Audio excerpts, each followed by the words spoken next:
하나님의 말씀 신명기 12장 9절에서 19절까지의 말씀입니다.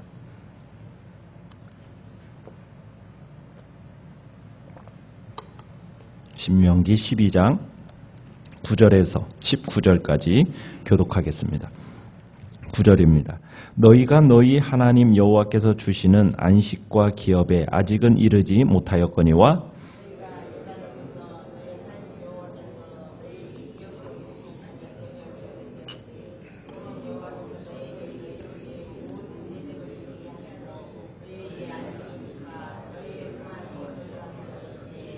너희는 너희의 하나님 여호와께서 자기 이름을 두시려고 택하실 그곳으로 내가 명령하는 것을 모두 가지고 갈지니 곧 너희의 번제와 너희의 희생과 너희의 11조와 너희 손의 거제와 너희가 여호와께 서원하는 모든 아름다운 서원물을 가져가고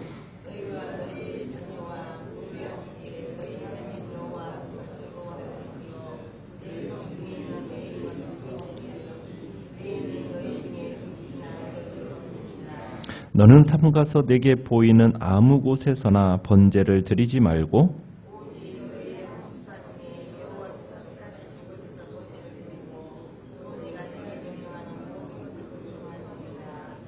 그러나 내 하나님 여호와께서 내게 주신 복을 따라 각 성에서 내 마음에 원하는 대로 가축을 잡아 그 고기를 먹을 수 있나니 곧 정한 자나 부정한 자를 막론하고 노루나 사슴을 먹는 것 같이 먹으려니와 너는 곡식과 포도주와 기름의 11조와 내 소와 양의 처음 난 것과 내 서원을 갚는 예물과 내 낙헌 예물과 내 손의 거제물은 내 각 성에서 먹지 말고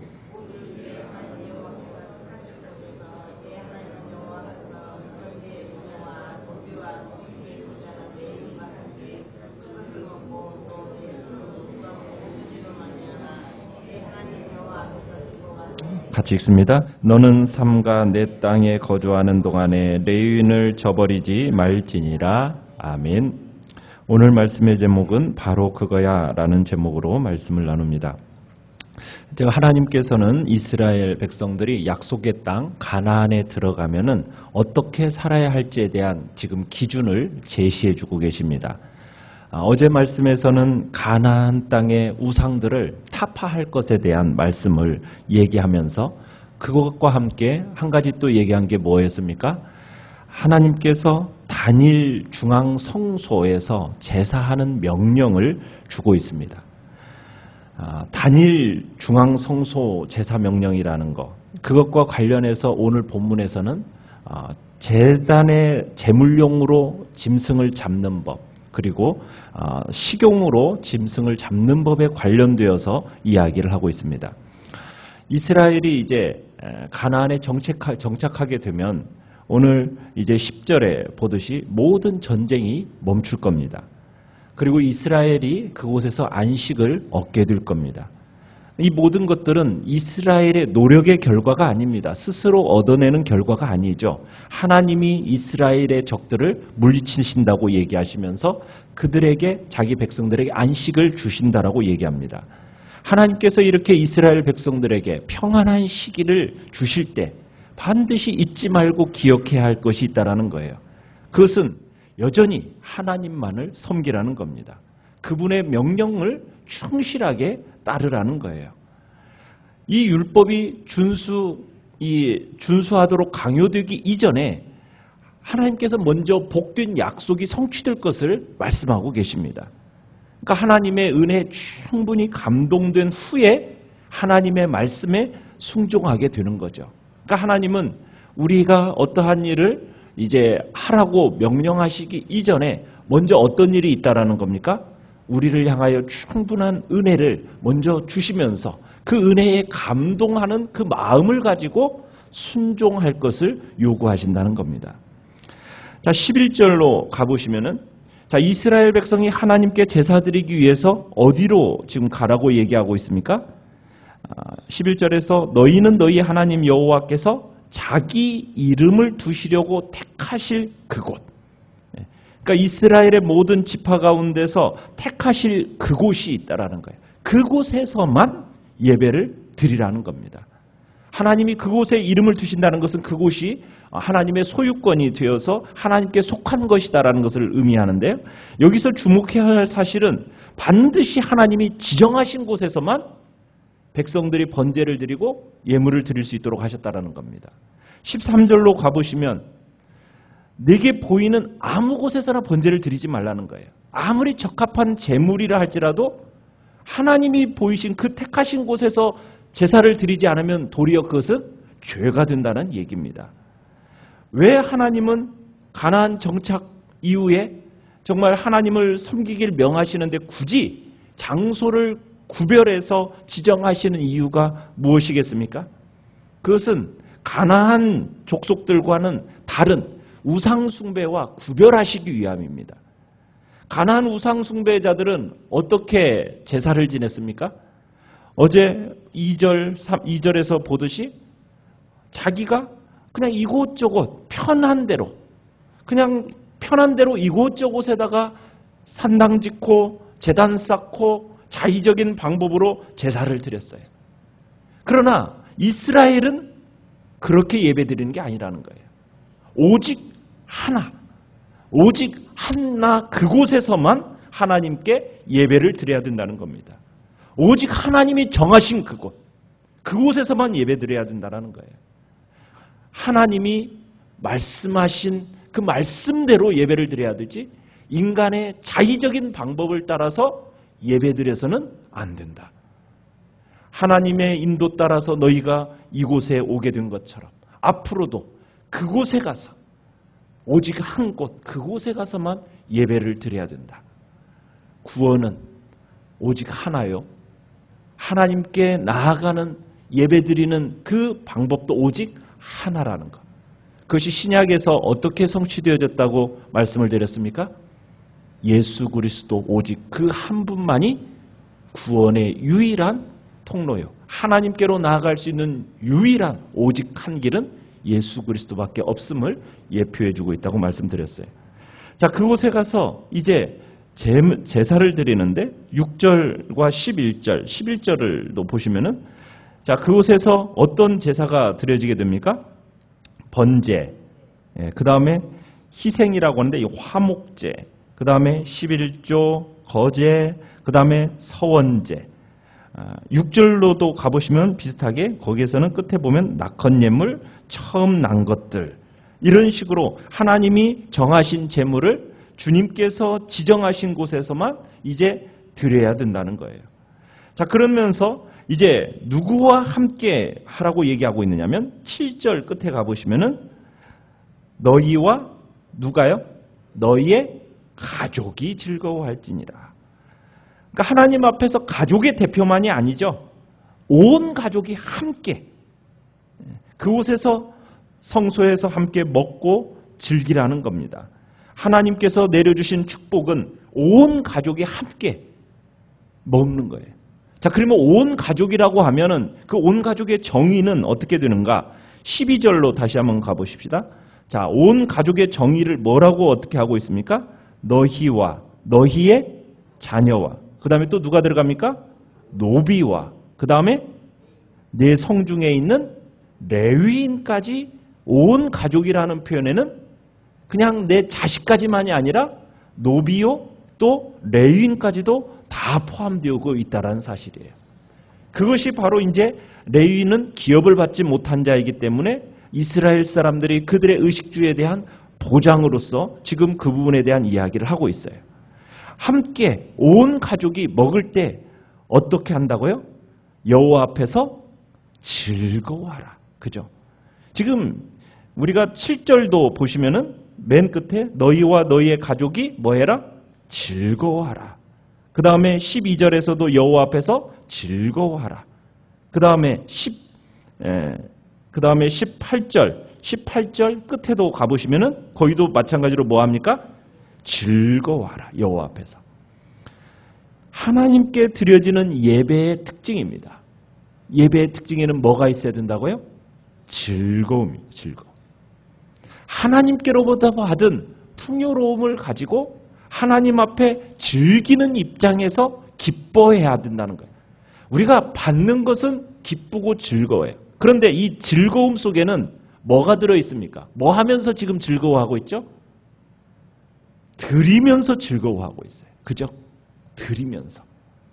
내가 소유한 모든 것이 누구로부터 주어졌기에 하나님께로부터 온 축복이라고 시인하면서 하나님 앞에 다시 드리면서 노비와 함께 그리고 레위인과 함께 즐거워한다라는 말씀이 있다라는 거예요. 그러니까 하나님 앞에 드려짐이 즐겁나요? 이 씀씀이가 전혀 그렇지 않은 경우가 많죠. 드릴 때 아깝다는 생각이 들면 그 즐거움이 들 수가 없어요. 우리가 말로는 하나님께로부터 받았다고 얘기를 하지만은 그러나 그것을 다시 하나님 앞에 드린다고 할 때는 아깝다라는 생각이 들고 그것이 우리의 마음속에서 즐거움이 되지 못한다면 진정한 휴심인가라 이제 이렇게까지도 얘기가 되어져요. 신약에서도 하나님 앞에 기꺼이 드리는 자를 뭐 한다고 얘기합니까? 즐거이 드리는 자를 기뻐하신다라고 말씀하세요. 우리 그리스도인들은 즐거움, 기쁨 이것이 우리의 마음이 되어야 됩니다. 신앙생활이라는 것은 즐거움과 기쁨이 있어야 됩니다. 우리가 즐거움과 기쁨이 없는 그냥 어쩔 수 없는 견뎌내야 할 어떤 짐으로서의 신앙생활이라면 여러분 그것은 올바른 신앙생활의 모습은 아닙니다. 하나님께서 우리에게 믿음 생활에 있어서 무엇을 원하시는 겁니까? 즐거움, 기쁨. 그래서 빌립보서에서도 항상 기뻐할 것을, 기뻐함에 대한 얘기를 하는 거거든요. 그래서 우리 믿음 생활의 가장 중요한 요소 중에 하나는 즐거움이요, 기쁨입니다. 자, 이스라엘이 지금 오직 한 장소, 그 정하신 곳에서만 제물을 드릴 수 있다고 한다면 제물로 드리기 위해서가 아니라 이제는 15절에 가보시면은 한번 15절을 한번 보시겠습니다. 그러나 네 하나님 여호와께서 내게 주신 복을 따라 각 성에서 내 마음에 원하는 대로 가축을 잡아 그 고기를 먹을 수 있나니. 여러분 지금 여기서 가축을 도살하는 데 있어서 고기를 얻기 위한 도살은 어디에서 할 수 있다라고 지금 얘기하고 있습니까? 그죠? 각 성이라고 얘기하고 있어요.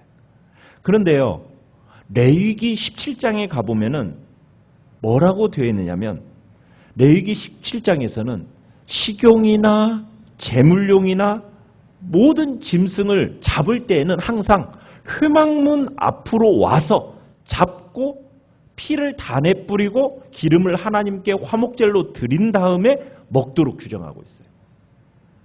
그런데 오늘 본문에서는 식용하는 이 부분에 대해서는 어떻게 허용되고 있습니까? 각성이라는 건 뭐예요? 자기 처소에서 잡아 먹을 수 있도록 허용되어지고 있어요. 차이가 뭘까요? 왜 레위기 17장에서와 오늘 본문에서는 그런 차이가 율법의 어떤 허용의 기준이 이렇게 변화가 있는 것일까요? 그것은 아마도 광야에서는 이 백성들이 한 곳에서 모여 살할 수 있었잖아요. 그러니까 회막으로 나오기가 수월했어요. 자, 그런데 이제 가나안을 정복하고 나서 넓은 지역으로 이제 흩어져 살면 짐승을 잡을 때마다 일일이 중앙성소로 나와야 된다. 여러분 그러면은 가능합니까? 가능하지 못합니까? 불가능한 거예요. 그래서 하나님은 이제 어떻게 보면 그 율법의 부분을 넓게 허용하고 계시는 거예요. 그러면 여기서 우리가 알게 되는 사실은 무엇입니까? 하나님이 우리 인간에게 율법을 주시는 이유가 뭘까요? 우리 인간을 속박하기 위해서 율법을 주시는 걸까요? 아니라는 거예요. 하나님이 우리에게 율법을 주시면 은혜를 주시기 위함입니다. 하나님이 우리에게 율법의 규제 조항을 허락하시는 것은 율법이 그저 우리를 통제하기 위해서, 우리를 억압하기 위해서 하나님이 그 법을 주시는 것이 아니라는 거예요. 하나님이 주시는 이유는 뭐예요? 하나님이 이 율법을 중앙성소에서 하다가 각 성으로 이렇게 완화시키시는 이유, 교체하시는 이유는 뭐라고요? 하나님께서는 우리가 이 법을 통해서 잘 되고 우리에게 무거운 짐으로서가 아니요, 하나님은 우리를 사랑하시는 마음으로 이 율법이 주어진다라는 겁니다. 그래서 하나님께서 이 율법, 모세가 이 율법을 가리켜서 이스라엘 너희 자손들을 위해서, 너희들에게 복을 위해서 주시는 것이 바로 이 율법이라는 거예요. 참으로 하나님은 자기 백성을 위하시는 분입니다. 하나님은 이 세상 자기 권력을 유지하기 위해서 막 급급하는 어떤 세상의 통치자들과는 다르신 분이에요. 그분의 마음은 어떤 마음이에요? 자기 백성이 어쨌든 복받기를 원하는, 잘 되기만을 원하는 그 마음이 하나님의 마음이요. 그분은 바로 은혜로우신 분이시라는 거예요. 그러니까 하나님은 자기의 사랑하는 독생자까지도 마다하지 않고 우리를 위하여 내어주셨던 거 아니겠어요? 그래서 우리는 하나님께서 정말 자기 백성을 위하신다라는 그 진정 사랑의 통치자요, 사랑이요, 은혜의 주인이시라는 것을 오늘 우리들이 마음속에 생각하면서 우리에게 주신 말씀은 바로 나의 복을 위한 말씀이요. 나를 억압하고 통제해서 나를 어떻게든 억누르기 위한 그런 말씀이 아니라 정말 나를 사랑하심에 주시는 말씀이라는 것을 생각하면서 언제든지 그 말씀에 기꺼이 절대 복종하고 순종하는 자리에 우리가 서기를 간절히 바랍니다. 이 말씀, 하나님의 말씀 하나하나가 다 우리를 위한 것들 뿐이라는 것을 기억하시길 바라요.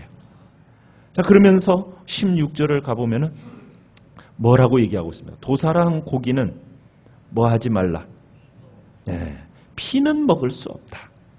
피에는 끊임없이 나오는 단어가 있었어요. 생명이 있기 때문에. 피는 땅에 흘려버려야 한다. 여기에는 생명의 존엄성에 대한 어떤 정의가 표시되어 있고 인간이 짐승이라고 해서 생명에 대해서 무한정한 권한을 가진 것은 아니다라는 것을 여기서 얘기하는 겁니다.